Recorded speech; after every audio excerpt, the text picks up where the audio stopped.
Nagda-doubt ka pa rin ba o natatakot ka na kumuha ng insurance?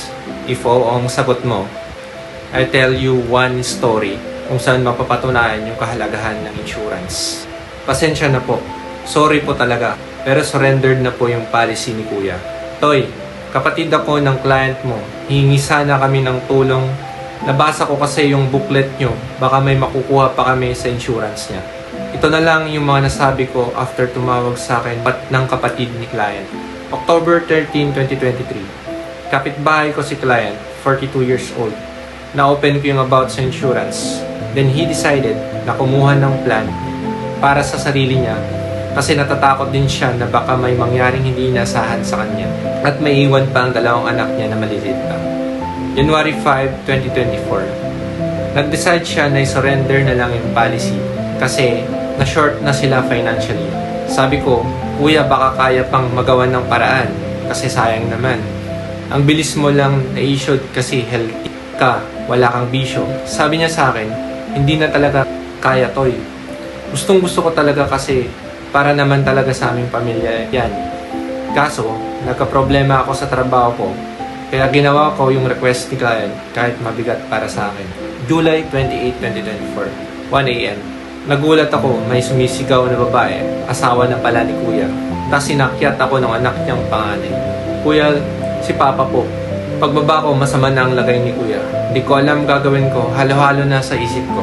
Kaya dinala agad namin siya sa ospital. Wala na siyang heartbeat. Ang sabi ng doktor, heart attack daw. Pero lumaban pa din. Nagkaroon pa din siya ng heartbeat, 2 a.m. Pero nung umuwi kami, nag-chat na sa isang kapitbahay namin. Wala na daw si Kuya, 3:30 a.m. Nakakalungkot lang kasi naging close na talaga kami at sobrang bait ni Kuya. Dabi din naming napagkwentuhan about sa pamilya. Mahal na mahal niya talaga asawa at mga anak niya. Gagawin niya lahat para sa kanila kaya siya nag-decide na kumuha. Malaking tulong sana sa family niya yung 2 million na may iwan. My thoughts on this is we don't know kung kailan darating yung kamatayan sa atin. So may iba-ibang paraan ng Diyos kung paano tayo kukunin. Pwedeng due to accident, pwedeng due to illness gaya na nangyari kay Kuya. Marami pang ibang pwedeng maging dahilan. So nakakalungkot lang isipin na surrender ni Kuya. Ang ibig sabihin ng surrender is parang kinancel mo na rin yung policy mo. So na-terminate na siya. Merong mga charges na deduct sa policy and yung remaining amount lang yung babalik sa kliyente.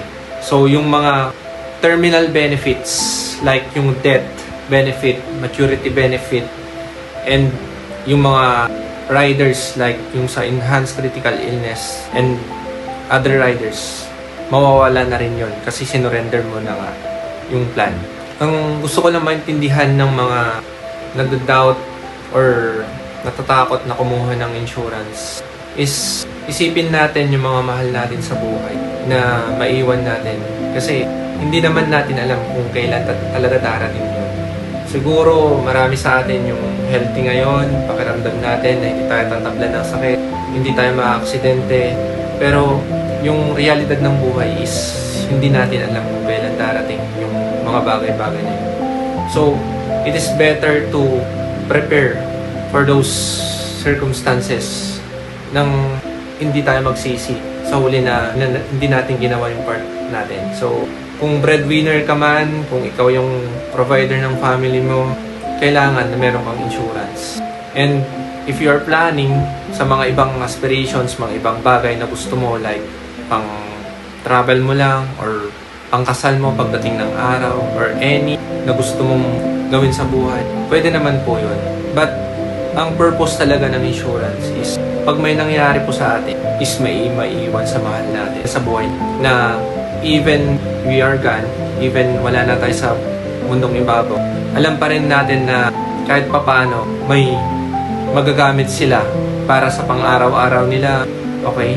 So, yun lang yung gusto kong i-impart sa inyo na as medical or healthcare worker na nakikita ko lagi din yung araw-araw may mga namamatay due to accident sa hospital and mga namamatay sa mga dreaded diseases, mga critical illness.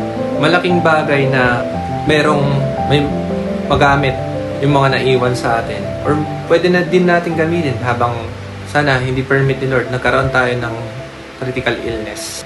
Okay? So, hindi naman po lahat sa atin may enough po na savings sa bangko na pwedeng gamitin if na-diagnose with critical illness or if may nangyaring accident. So, it's better na kung kaya naman at small amount or within that budget na kaya natin, it's better to start ng kumuha ng insurance. So, in our company, meron yung plan na good for 1 year na I think pinaka-budget friendly na you can start with 448 pesos. Na ang insurance coverage is 25,000 for a year. So, okay na yun.